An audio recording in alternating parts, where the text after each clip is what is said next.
Hi dears, once again welcome back. അപ്പോൾ ഇന്നത്തെ ക്ലാസ്സിൽ നമ്മൾ കാണാൻ പോകുന്നത് നമ്മൾ സാധാരണ പറയാറില്ലേ, ഞാൻ അങ്ങോട്ട് പോകാൻ വിചാരിച്ചതല്ല, ഞാൻ അങ്ങനെ പറയാൻ വിചാരിച്ചതല്ല, ഞാൻ അങ്ങനെ ചെയ്യാൻ വിചാരിച്ചതല്ല, ഇത്തരത്തിലുള്ള സെൻറ്റൻസുകൾ നമുക്ക് എങ്ങനെ എളുപ്പത്തിൽ ഇംഗ്ലീഷിൽ പറയാമെന്നുള്ളതാണ് കേട്ടോ. അപ്പോൾ ഇതുപോലെയുള്ള കുറച്ച് സെൻറ്റൻസുകൾ നമ്മൾ ഇന്നത്തെ ക്ലാസ്സിൽ ഡിസ്കസ് ചെയ്യുന്നുണ്ട്. അപ്പോൾ എല്ലാവർക്കും യൂസ്ഫുൾ ആവുന്ന ഒരു ക്ലാസ് ആയിരിക്കും. അപ്പോൾ നിങ്ങളെല്ലാവരും വീഡിയോ മുഴുവനായിട്ട് സ്കിപ്പ് ചെയ്യാതെ തന്നെ കാണാം. ദെൻ കണ്ടിട്ട് നിങ്ങളുടെ ഫീഡ്ബാക്ക് മസ്റ്റായിട്ട് കമൻറ്റ് ബോക്സിൽ അറിയിക്കും. ചാനൽ ആദ്യമായിട്ടാണ് കാണുന്നതെങ്കിൽ സബ്സ്ക്രൈബ് ചെയ്യുക. Okay, over to the video. അപ്പോൾ ഫസ്റ്റ് സെൻറ്റൻസ്, ഞാൻ അങ്ങനെ ചെയ്യണമെന്ന് വിചാരിച്ചതല്ല. എങ്ങനെ പറയാമെന്നറിയോ? ഞാൻ വിചാരിച്ചതല്ല എന്ന് പറയാനായിട്ട് I didn't think. I didn't think. ഞാൻ ചിന്തിച്ചിട്ടില്ല അല്ലെങ്കിൽ ഞാൻ വിചാരിച്ചിട്ടില്ല. ഐ ഡിഡിൻറ്റ് തിങ്ക് അങ്ങനെ ചെയ്യണമെന്ന്. To do so. ഞാൻ അങ്ങനെ ചെയ്യണമെന്ന് വിചാരിച്ചതല്ല. I didn't think to do so. I didn't think to do so. ഞാൻ അങ്ങനെ ചെയ്യണമെന്ന് വിചാരിച്ചതല്ല. ഓക്കെ, അപ്പം അങ്ങനെയാണെങ്കിൽ നമുക്ക് ഈ ഒരു സെൻറ്റൻസിനെ എങ്ങനെ പറയാം? ഞാൻ അങ്ങനെ പറയണമെന്ന് വിചാരിച്ചതല്ല. എങ്ങനെ പറയാം? I didn't think. I didn't think. ഞാൻ വിചാരിച്ചതല്ല. ഐ ഡിഡിൻറ്റ് തിങ്ക് അങ്ങനെ പറയണമെന്ന്. ടു സേ, പറയുക എന്നുള്ളത് സേ. ടു സേ സോ, അങ്ങനെ പറയണമെന്ന് അല്ലെങ്കിൽ അത് പറയണമെന്ന് ഞാൻ വിചാരിച്ചതല്ല എന്ന് പറയാനായിട്ട് I didn't think to say that എന്ന് ചേർത്താൽ മതി കേട്ടോ. നെക്സ്റ്റ്, ഞാൻ അവിടെ പോകണമെന്ന് വിചാരിച്ചതല്ല. ഞാൻ അവിടെ പോകണമെന്ന് വിചാരിച്ചതല്ല. ഐ വിചാരിച്ചതല്ല. I didn't think. എന്തിന്? അവിടെ പോകണമെന്ന്. To go there. അവിടെ പോകണമെന്ന്. I didn't think to go there. ഞാൻ അവിടെ പോകണമെന്ന് വിചാരിച്ചതല്ല. ഞാൻ അങ്ങനെ ചെയ്യണമെന്ന് വിചാരിച്ചതല്ല. എങ്ങനെ പറയാം? I didn't think to do so. I didn't think to go there. I didn't think to call her. അങ്ങനെ നമുക്ക് എന്തൊരു കാര്യവും ചെയ്യണമെന്ന് വിചാരിച്ചതല്ല എന്ന് ഈ ഒരു ഫോമിൽ പറയാം. പിന്നെ അടുത്തത്, ഞാൻ അവന് വഴി കാണിച്ചു കൊടുത്തു. അയാൾ എനിക്ക് തെറ്റായ വഴി കാണിച്ചു തന്നു. അവൻ എന്നോട് കരുണ കാണിച്ചു. അവൾ അവൻ്റെ ബുക്കിലെ തെറ്റുകൾ കാണിച്ചു കൊടുത്തു. ഇതിലൊക്കെ റിപ്പീറ്റ് ചെയ്ത് വരുന്ന വേർഡ് എന്താണ്? കാണിച്ചു കൊടുത്തു എന്നുള്ളതാണ് അല്ലേ. കാണിച്ചു കൊടുത്തു, അല്ലേ, കാണിച്ചു തന്നു, കരുണ കാണിച്ചു, ഇങ്ങനെ കാണിച്ചു തന്നു, കാണിച്ചു കൊടുത്തു എന്നുള്ളതാണ് ഇവിടെ റിപ്പീറ്റ് ചെയ്ത് വരുന്ന വേർഡ്. അപ്പം ഇങ്ങനെ കാണിച്ചു കൊടുത്തു എന്നുള്ളതിന് നമുക്ക് ഇംഗ്ലീഷിൽ എന്താ പറയാ? ഷോ എന്ന് പറയാം അല്ലേ. ഷോ എന്ന് വെച്ചാൽ കാണിക്കുക. ഓക്കെ, കാണിക്കുക. അതിന്റെ പാസ്റ്റ് എന്താണ്? ഷോഡ്. ഷോഡ്, കാണിച്ചു, കാണിച്ചു, ഷോഡ്. ഓക്കെ, അപ്പം ഞാൻ അവന് വഴി കാണിച്ചു കൊടുത്തു. ഇതെങ്ങനെ നമുക്ക് പറയാം? ഞാൻ അവന് വഴി കാണിച്ചു കൊടുത്തു. ഞാൻ കാണിച്ചു കൊടുത്തു. I showed. ഞാൻ കാണിച്ചു കൊടുത്തു എന്നുള്ളതായതുകൊണ്ട് ഷോഡ്. I showed. എന്താ കാണിച്ചു കൊടുത്തത്? വഴിയാണ് കാണിച്ചു കൊടുത്തത്. അപ്പൊ ഐ ഷോഡ് ഹിം. അവനുണ്ട് അല്ലേ. I showed him. ഞാൻ അവന് കാണിച്ചു കൊടുത്തു വഴി. The way. I showed him the way. ഞാൻ അവന് വഴി കാണിച്ചു കൊടുത്തു. I showed him the way. I showed, ഞാൻ കാണിച്ചു കൊടുത്തു, ദ വേ, വഴി, ഹിം, അവന്. ഓക്കെ, അയാൾ എനിക്ക് തെറ്റായ വഴി കാണിച്ചു തന്നു. അയാൾ എനിക്ക് തെറ്റായ വഴി കാണിച്ചു തന്നു.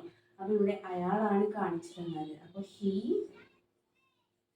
ഷോഡ്, കാണിച്ചു തന്നു, എനിക്ക്, മീ. അപ്പം ഹി ഷോഡ് മീ, അയാൾ എനിക്ക് കാണിച്ചു തന്നു എന്താ തന്നത്? തെറ്റായ വഴി. അപ്പൊ അതെങ്ങനെ പറയാം? He showed me the wrong way. He showed me the wrong way. Way എന്ന് വെച്ചാൽ വഴി. He showed me the wrong way. Okay, അപ്പൊ അയാൾ എനിക്ക് തെറ്റായ വഴി കാണിച്ചു തന്നു. He showed me the wrong way. Next, അവൻ എന്നോട് കരുണ കാണിച്ചു. അവൻ, ഹി, കാണിച്ചു, എന്താണ്? ഷോഡ്. സബ്ജക്റ്റ് കഴിഞ്ഞാൽ പിന്നെ നമുക്ക് നേരെ എന്താ വേണ്ടത്? വേർബ് അല്ലേ വേണ്ടത്. അപ്പോൾ അടുത്ത വേർബ് എന്താണ്?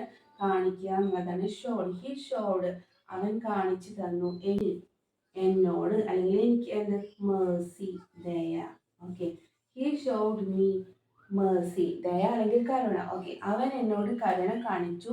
He showed me mercy. Mercy എന്ന് വെച്ചാൽ കരുണ, ദയ എന്നൊക്കെയാണ് അർത്ഥം. അപ്പോൾ ഹി ഷോഡ് മീ മേഴ്സി, അവൻ എന്നോട് കരുണ കാണിച്ചു. നെക്സ്റ്റ്, അവൾ അവൻ്റെ ബുക്കിലെ തെറ്റുകൾ കാണിച്ചു കൊടുത്തു. ഇതെങ്ങനെ പറയാം? അവൾ അവൻ്റെ ബുക്കിലെ തെറ്റുകൾ കാണിച്ചു കൊടുത്തു. അപ്പം അവളാണ് കാണിച്ചു കൊടുത്തത്. So she showed. ഷോഡ് എന്താ കാണിച്ചു കൊടുത്തത്? തെറ്റുകളല്ലേ. ഹി ഷോഡ് ഹിം, അവന്. The mistakes, തെറ്റുകൾ എന്നുള്ളതിന് mistakes. The mistakes. He showed him the mistakes in his book. Okay. അവൾ അവന്റെ ബുക്കിലെ തെറ്റുകൾ കാണിച്ചു കൊടുത്തു. She showed him the mistakes in his book. അവന് പുറത്തേക്കുള്ള വഴി കാണിച്ചു കൊടുക്കും. ഇതൊരു റിക്വസ്റ്റ് ആണ്. അവന് പുറത്തേക്കുള്ള വഴി കാണിച്ചു കൊടുക്ക്. ഇതെങ്ങനെ പറയാം? കാണിച്ചു കൊടുക്കൂ എന്നുള്ളതിന് എങ്ങനെ പറയാം? ഓക്കെ, ഷോ ഹിം, അവന് കാണിച്ചു കൊടുക്കുന്നതായി. ഷോ ഹിം, എന്താ കാണിച്ചു കൊടുക്കേണ്ടത്? പുറത്തേക്കുള്ള വഴിയാണല്ലേ. Show him the way out. The way out, അവന് പുറത്തേക്കുള്ള വഴി കാണിച്ചു കൊടുക്ക്. Show him the way out. ഇനി വേണം നമുക്കിവിടെ പ്ലീസ് ഒക്കെ ആഡ് ചെയ്യാം കേട്ടോ.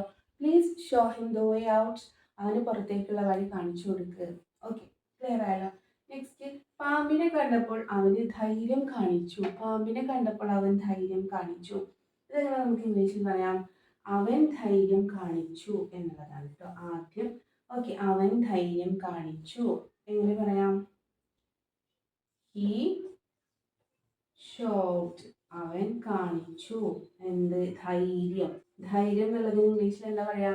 Courage. Okay, courage. He showed courage, അവൻ ധൈര്യം കാണിച്ചു. എപ്പോഴാ കാണിച്ചത്? പാമ്പിനെ കണ്ടപ്പോൾ. when he saw the snake. when he saw the snake. when, അപ്പോൾ. പാമ്പിനെ കണ്ടപ്പോൾ എന്നുള്ളതൊരു അപ്പോൾ എന്ന് പറയുന്നുണ്ടല്ലോ, അതാണ് ഈ വെൻ കേട്ടോ. he saw the snake, അവൻ പാമ്പിനെ കണ്ടപ്പോൾ എന്താണ്? അവൻ ധൈര്യം കാണിച്ചു. അവൻ പാമ്പിനെ കണ്ടപ്പോൾ ധൈര്യം കാണിച്ചു. ഓക്കെ, അപ്പൊ അവന് പുറത്തേക്കുള്ള വഴി കാണിച്ചു കൊടുക്ക്.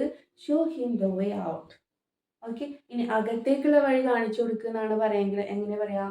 Show him the way in.